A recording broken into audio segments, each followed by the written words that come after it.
Good evening, dear listener, and welcome back to the Sleepy Story. Tonight, the stars glow softly above ancient mountains.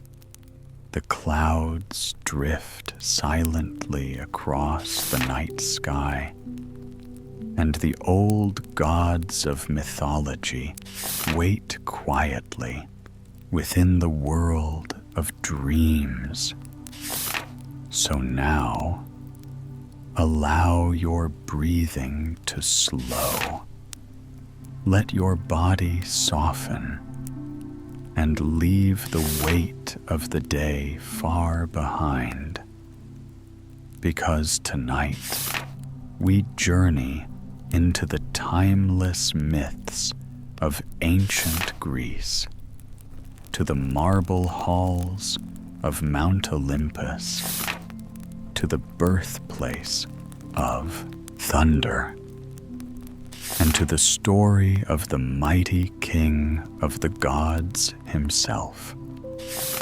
Tonight's tale is a dreamy myth of Zeus, a story of storm clouds, golden light, forgotten titans, ancient rivers, and the creation of humankind beneath the endless sky. These myths have traveled across thousands of years, spoken beside fires, whispered beneath temple columns, and carried through the imagination of countless generations. And tonight, they are here once more to guide you peacefully into sleep. So get comfortable now. Close your eyes if you wish. Listen to the distant wind, the quiet roll of thunder, and the soft drifting clouds above Mount Olympus. And together, let us wander slowly into the world of the gods. Our story begins. Zeus sits on Stephanie, the highest point on Mount Olympus. He is resplendent in his robes, as white as spring clouds, and edged with gold like sunlight. Much of his face is covered by the most magnificent beard. It is long, full, silky, and slightly curly. It's nearly as ionic a symbol of his majesty as the lightning bolt fizzling and sparkling gently in his belt. His sharp eyes survey the great expanse of Greece and the surrounding areas. He faces south along the main peninsula of Greece and towards distant Libya and Egypt. To his right is the Ionian Sea that separates Greece from Italy. To his left is the Aegean Sea and all the little islands of Greater Greece. Zeus admires the world around him. The green of the land meets the brilliant blue of the water forests, farms, pastures, and mountains cover the fertile earth.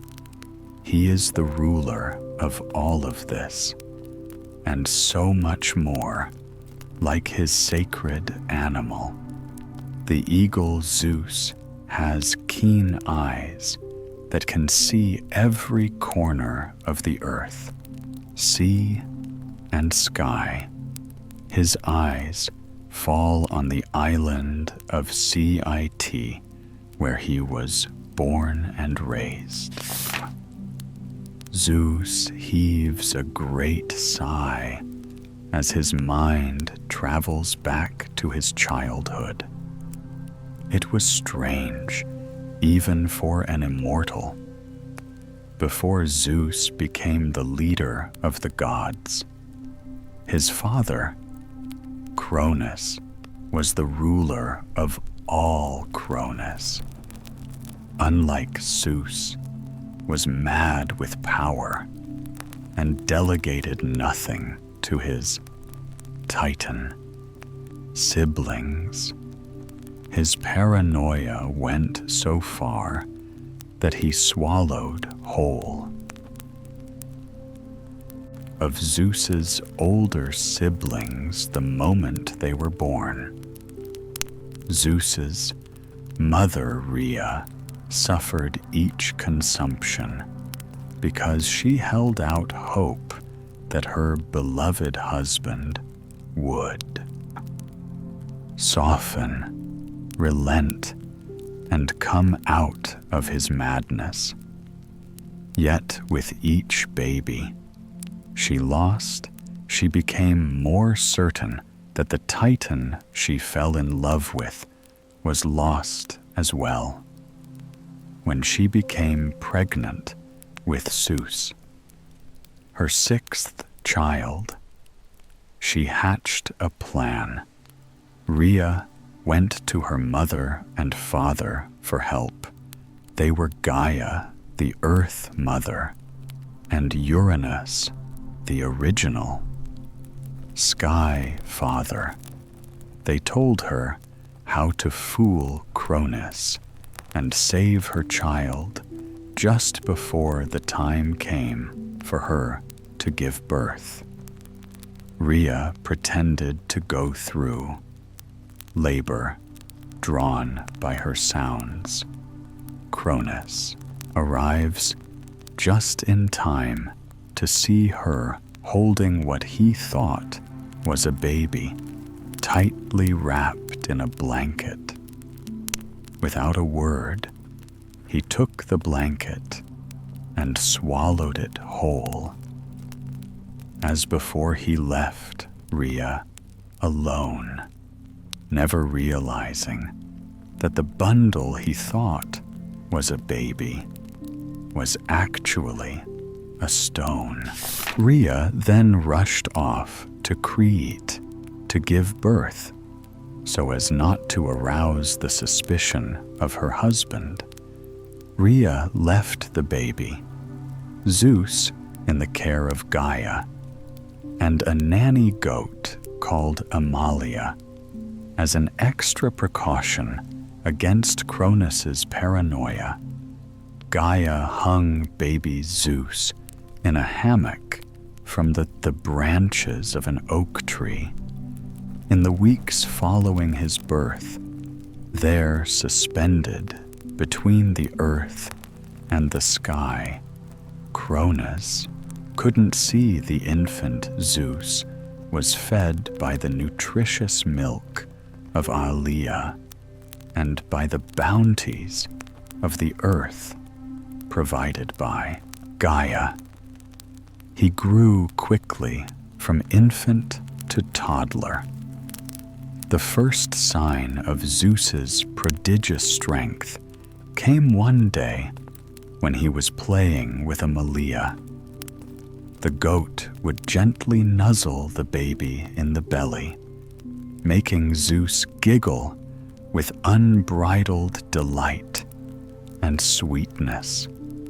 His tiny fist gripped one of her horns, and not knowing his own strength, the toddler God pulled his beloved NY goat towards him.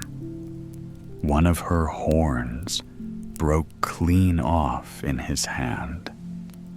Before Aelia could react, the horn became filled with food. It overflowed with fruits at their peak. Ripness, fresh vegetables, and newly baked breads. She looked in amazement as her horn was blessed by the infant as his first gift to the world. It would become known as the cornucopia, and it would never empty. Zeus giggled again, unaware of the incredible power he already possessed. Rhea came back to visit her son as often as she was able, but her smart son was always curious. One day, when he was about 10 years old, Zeus asked his mother why she couldn't stay longer with him, and always had to leave. Ar took his hand and walked with him to a point on the northwestern tip of Crete that looked back on mainland Greece. For several long moments, mother and son stood looking out over the perfect blue of the Mediterranean. The wind from the water blew up the cliff and rustled their hair with playful gentleness. Rhea took a deep breath, sat down on the soft turf, and told her son everything. She explained how his father changed from a passionate young titan to a ruthless dictator.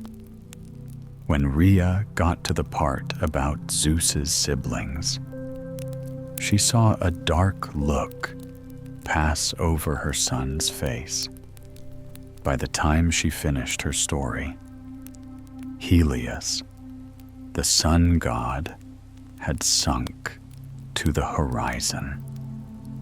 Zeus sat with his mother, watching the sky turn from the pasture shades of the day to the vibrant colors of sunset. Rhea watched her son's face, which was bathed in a bright orange light. It made his eyes glitter like twin flames. Zeus opened his mouth and told his mother he wanted to help overthrow his father. From that day forward, Zeus began his training. Rhea was assisted in this training by her friend Metis, a wise oceanid, and by Gaia. These three powerful goddesses taught Zeus that a true leader delegates, trusts, and builds respect. They instilled in him that if a ruler must resort to fear to keep control, he has already lost it. Through their tutelage, Zeus grew from a naive boy to a just and wise man. Zeus comes out of his reminiscing and said SS out a silent prayer of gratitude to the female deities who raised him. It has been many, many years since then. The world looked very different when he was a child. God, there were no seasons, less variety in climates, and no human beings at all. Even the landscapes of the earth were different, changed and formed by the struggle for power between Zeus and Cronus. Zeus's eyes fall on Mount Oi to the south. He can see the white caps of snow that cover the black stone of the mountain. Memories come to the surface like bubbles from the bottom of a clear stream. When the time was right and Zeus was fully grown, he started to create a plan with Rhea and Metis to free his siblings. Metis spent a month traveling around Greece, collecting specific herbs and brewing a special potion. When the concoction was ready, she took it to Rhea, and their plan properly began. Rhea traveled to Mount Or to find Cronus. Cronus sat on the mountain, as majestic and powerful as ever. His huge form sat so still that he could have been carved from the black rock of the mountain itself. His eyes constantly searched the sky, sea, and earth for threats to his power. They fell on his wife, and she could see the weariness in them as she approached. Cronus shifted the huge, curved sickle in his lap. It was his symbol, and it was given to him by Gaia when he overthrew Uranus to become the leader of all existence. Rhea greeted her husband as if nothing was wrong. He complained to her of sleepless nights. His twisted mind had not allowed him to rest for many years now. Rhea explained that she had brought him something to help him sleep, offering up a stone bowl containing Metis's potion. Cronus took the mixture and drained it immediately. Rhea kept her gaze fixed on Cronus, but saw a flash out of the corner of her eye that told her Zeus was in possession. At first, nothing appeared to happen slowly, like the first light of a winter. Dawn, a change started to break over Cronus's features. With very little warning, he opened his mouth, and out came 5 fully grown figures. Hera, Poseidon, Data Hades, and Hestia all appeared confused, but perfectly unharmed. Cronus, having expelled his children, began to lose consciousness. Metis, in her cleverness and wisdom, mixed poppies and lavender into the potion to put Cronus to sleep. Zeus, his mother, and his siblings were free to escape and regroup before any further steps could be taken to wrest control of the world from the Titans, the newly arrived gods, and their mother took an evening to reconnect, sheltered once again on the island of Crete. The newly reunited family ate, drank, and got to know one another. Rhea sat at one end of the table, her lovely face glistening with tears of joy to see her children all together and healthy. To one side of her, sat her 3 daughters, and on the other side sat her three sons. Zeus laughed loudly, his booming voice reverberating up and down the table. Poseidon contained a playful, changeable energy. He would switch from cloudy sadness at having lost so much time trapped in his father to bright joy at their release, to serious determination at the road ahead, nearly the opposite of Poseidon. Hades was calm and steady. His emotions were not extreme in any direction, but the slight smile on his lips hid deep wells of happiness. At this moment, Hestia sat in quiet contentment, listening to the raucous laughter of her siblings and smiling sweetly.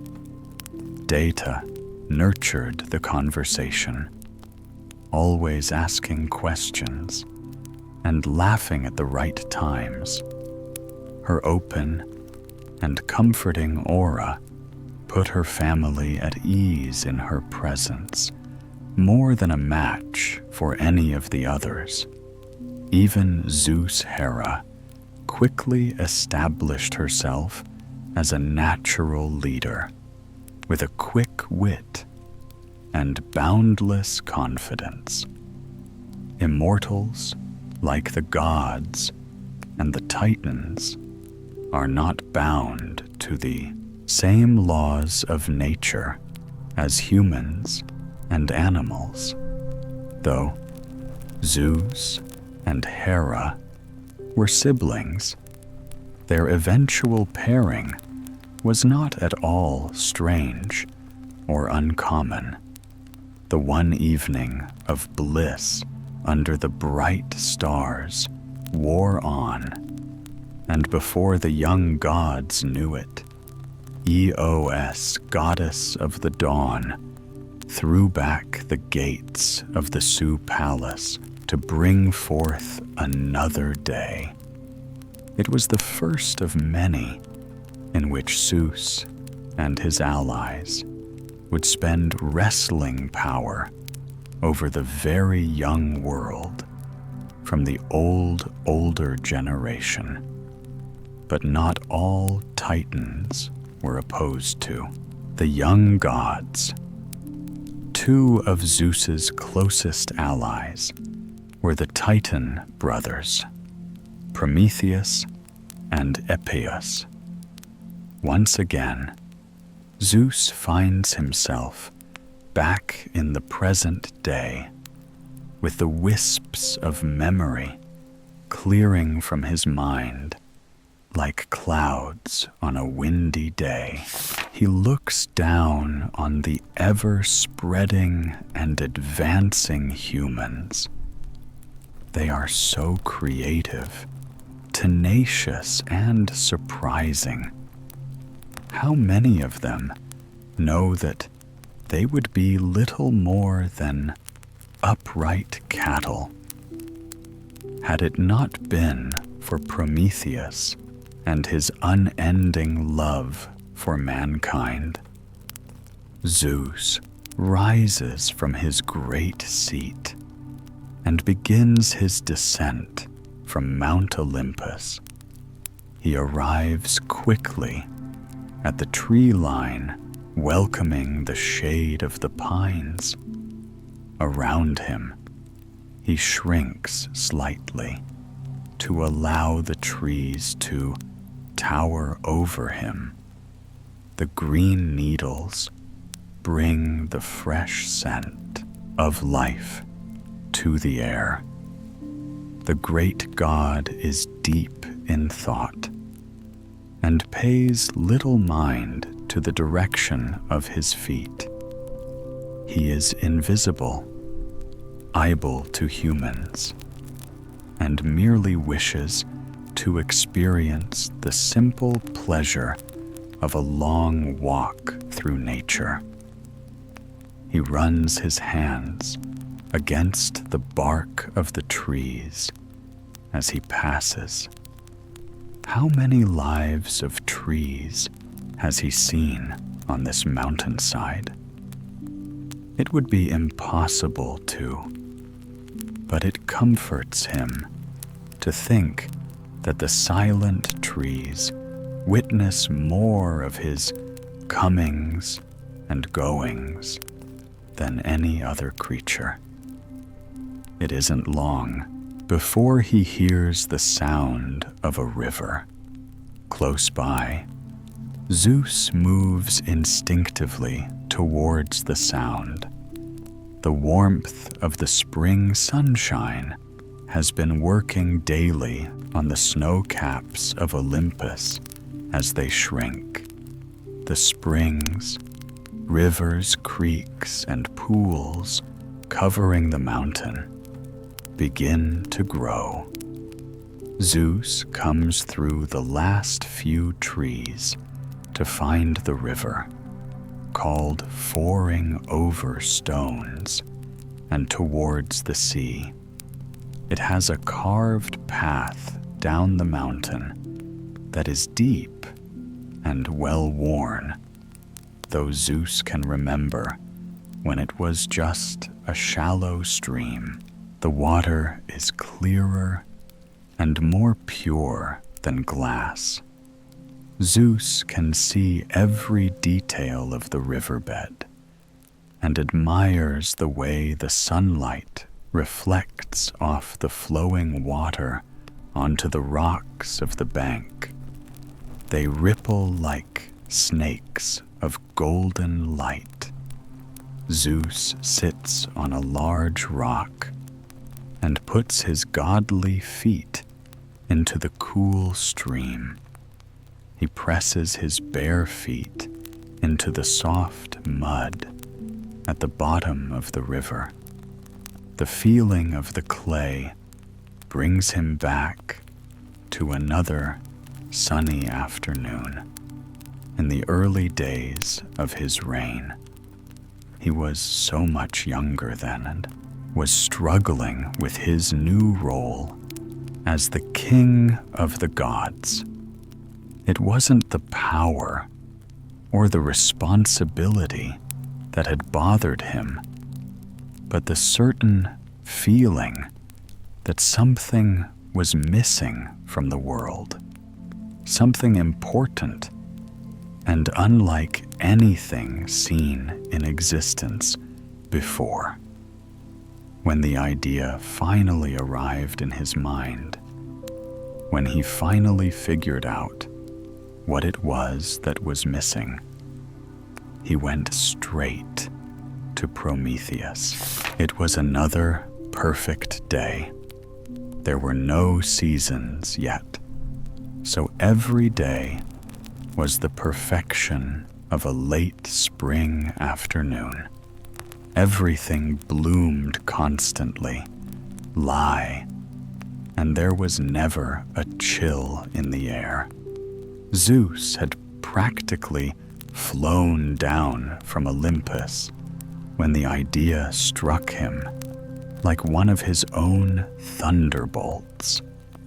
He proceeded to run as fast as he could down the mountain, calling out the name of his best friend, Prometheus.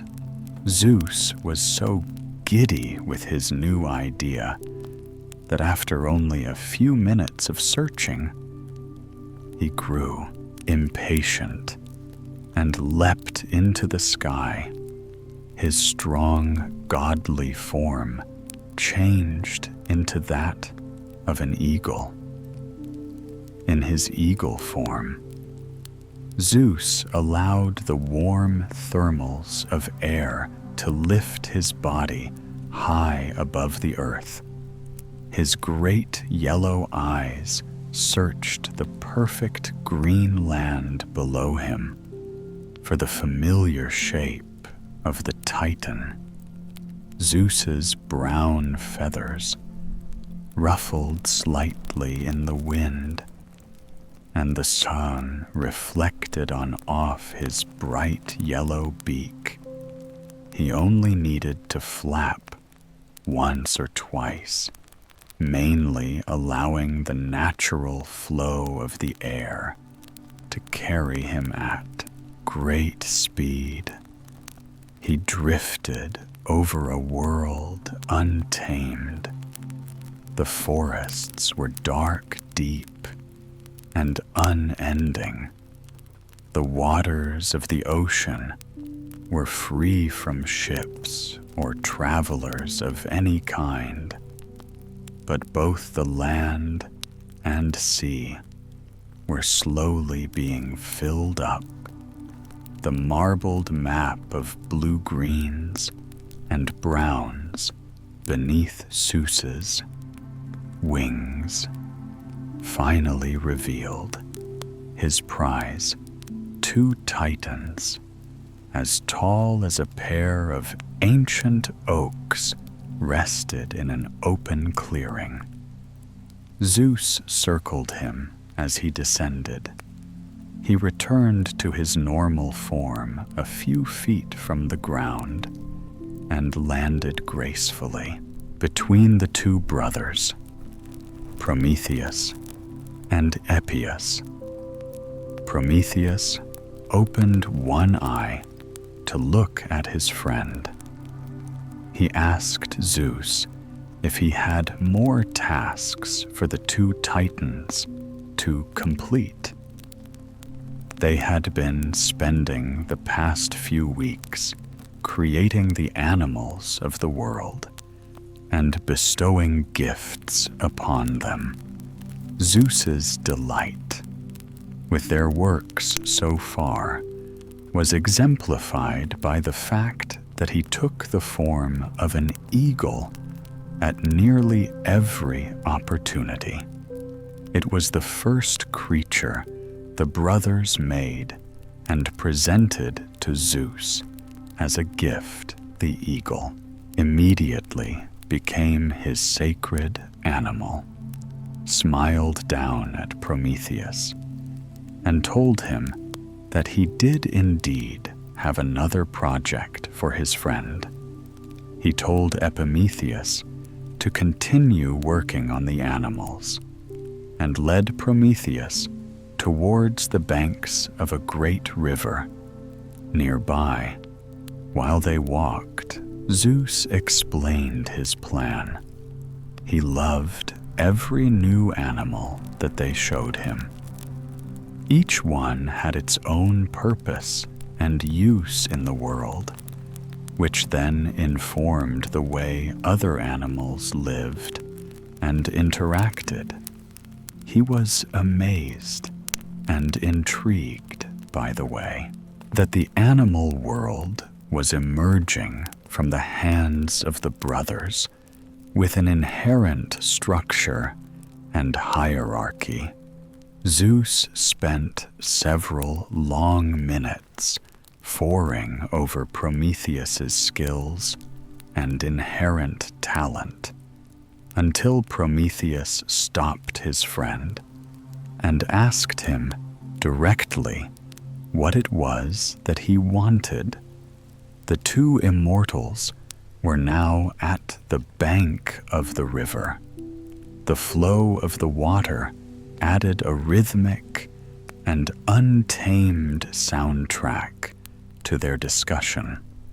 Zeus told Prometheus that he wanted to create another type of creature, something that looked like the gods with the ability to speak and learn a race of beings that would be below the immortals, but above the animals. Creatures that were entertaining, creative, interesting, and bold. Prometheus listened in wonder to Zeus's plan his imagination caught a spark of the idea and turned into a blaze. Soon enough, the two friends were as giddy as one another. They spoke over each other, adding new ideas and laughing excitedly. Prometheus agreed to take on this project with Zeus. He cast around the bank of the river until his eye fell upon the ground itself. He told Zeus to leave him be for a while and come back to this spot in the afternoon when the sun began to set. He also told him to bring the goddess, Athena. Zeus didn't question his friends' instructions and left him there on the riverbank. He leapt into the air and transformed back into an eagle. The call of an eagle pulled Zeus out of his memory, his feet still in the stream. Zeus looks up, trying to glimpse the bird through the trees that lean lazily over the water. He stands and begins to follow the stream down to the foothills. The sun pours through the canopy of the woods, dazzling the ground in. Little droplets of sunlight. The trees become less dense and the pines give way to other trees. Before he knows it, Zeus finds himself in a grove of large oaks. Their leaves are the brightest green, with not a single hint of yellow. They wave on their branches, shuddering with each gentle blow of the wind. Zeus takes a break under a large tree to pause and appreciate the moment. He is the king of the gods and the ruler of all. So an afternoon without the pressure of responsibility is rather rare.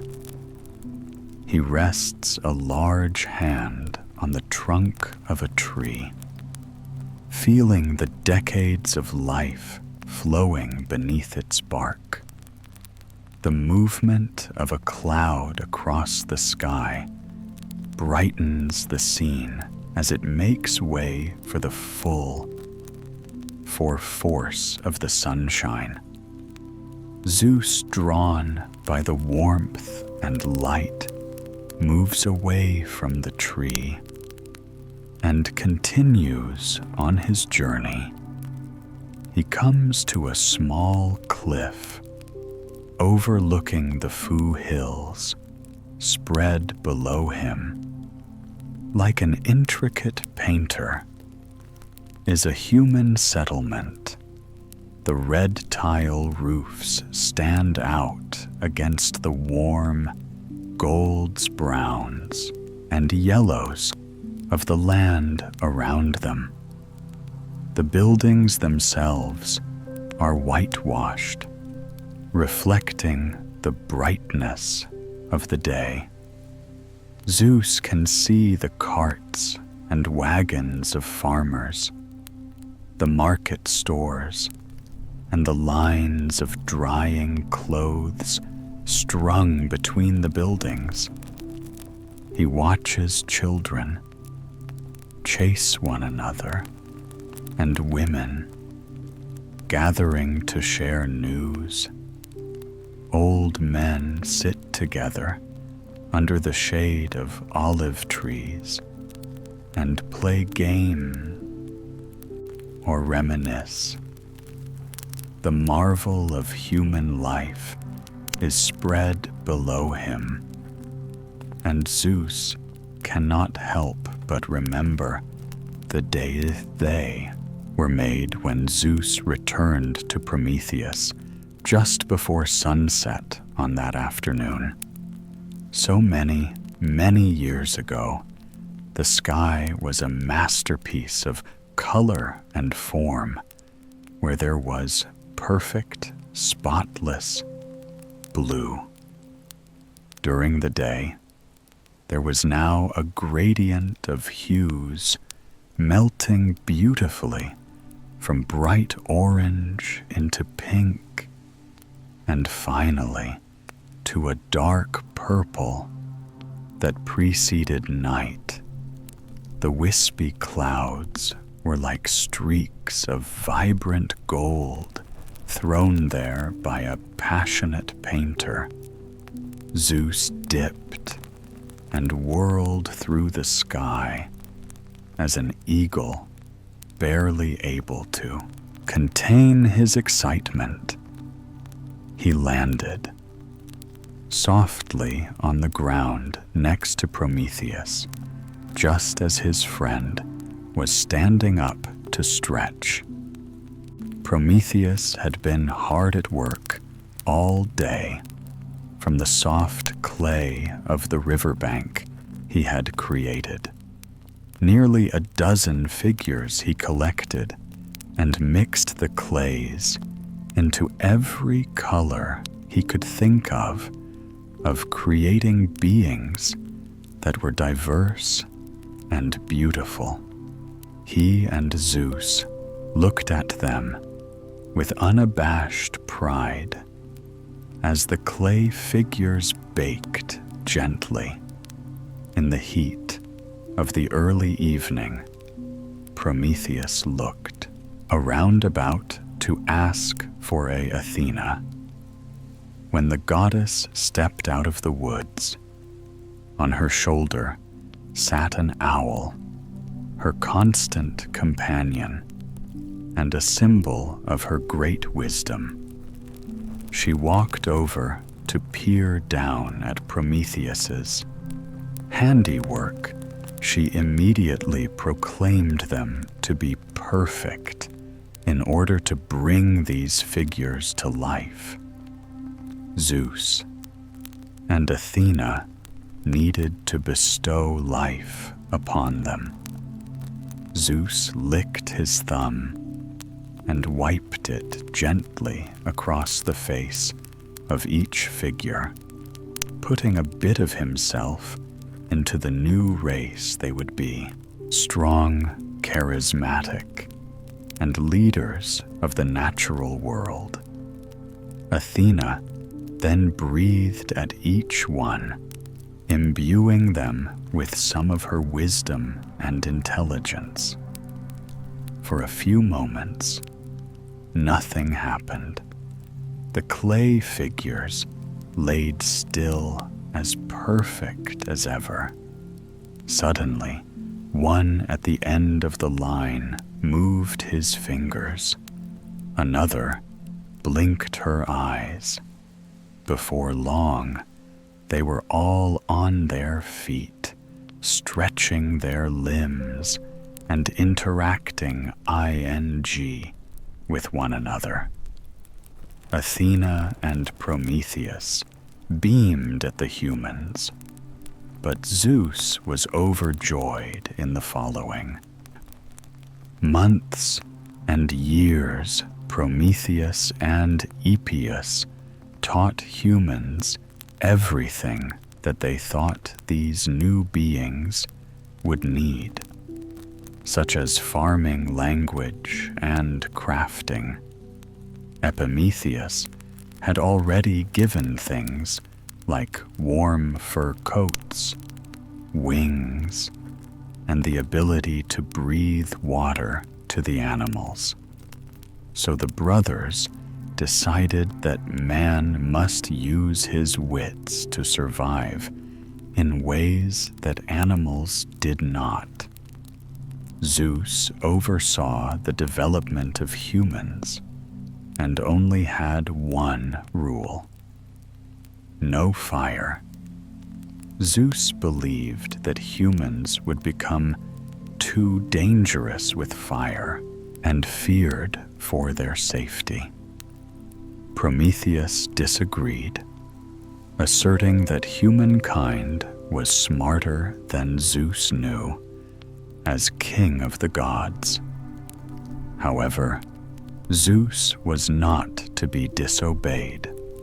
One evening, Zeus was having dinner on Olympus with the other gods. He wondered briefly where Prometheus was, but figured that his friend was down with the humans. He spent more and more time with the new beings. These days, Zeus put the thought from his mind and focused on the excellent meal Apollo played the L for them, while Hermes sang. It was a lovely evening, beneath the deep blue ceiling of the sky and the silver glittering of stars. Selene, the goddess of the moon, was bright in the sky. It wasn't until Z chanced to look down from the mountaintop that he noticed dozens of little amber dots of light across the world. He knew immediately that humans had acquired fire and who had given it to them. A hand comes to rest gently, lie on Zeus's shoulder, drawing him back to the present day. He looks around to see the smiling face of Prometheus. His friend asks Zeus what he has been thinking about. Zeus gives him a rice smile and tells him he was remembering when humans first started to use fire. Prometheus smiles wider and asks Zeus if he still believes. Prometheus did the wrong thing. Zeus admits that giving the new race of humans the gift of fire was right. All the gods, Zeus included, are constantly surprised and delighted by the way humans tame and use fire for their benefit. They create everything from delicious foods to works of art. Fire heats them, protects them, helps them, and BS to their will. Humans need fire. Prometheus, the deity of forethought, saw that when Zeus could not, now Zeus and his friend look down on the humans as they go about their business. They are like tiny little flames themselves. They burn bright with creativity, passion, and vivacity. Humans are the perfect outcome of Zeus's vision for the world. They are his proudest creation. Halus makes his way across the sky in the chariot of the sun, while the two immortal friends watch over their creations. Eventually, the call of duty brings their gaze back up the mountainside to the summit of Olympus. Prometheus turns back first, allowing Zeus one more moment of solitary reflection down in the human village. A young boy glances up at the mountain and thinks he sees a huge figure standing on an outcrop of cliff beaming down at him. The boy blinks, and the figure is gone, but the warm feeling of deep affection remains.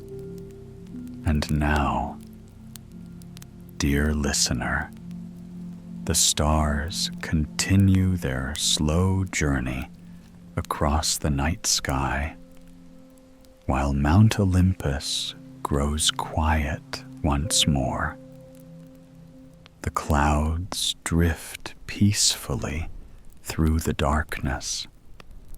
The rivers flow softly beneath the moonlight, and the ancient gods fade gently back into myth and memory.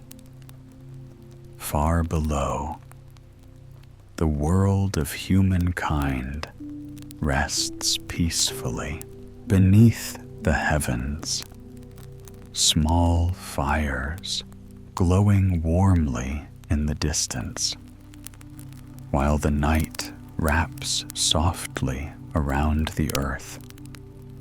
Perhaps by now, your breathing has slowed, your thoughts have softened, and sleep is already beginning to carry you gently away. So there is nothing more you need to do. No more mountains to climb, no more storms to follow, only rest, deep, quiet, dreamlike rest. And if you are still awake, simply remain here a little longer, wrapped safely inside these ancient stories, beneath the endless stars of the old world. Soon, sleep will carry you the rest of the way, and I will be here again very soon with another peaceful story from the Sleepy Story. Until then, good night and sleep well.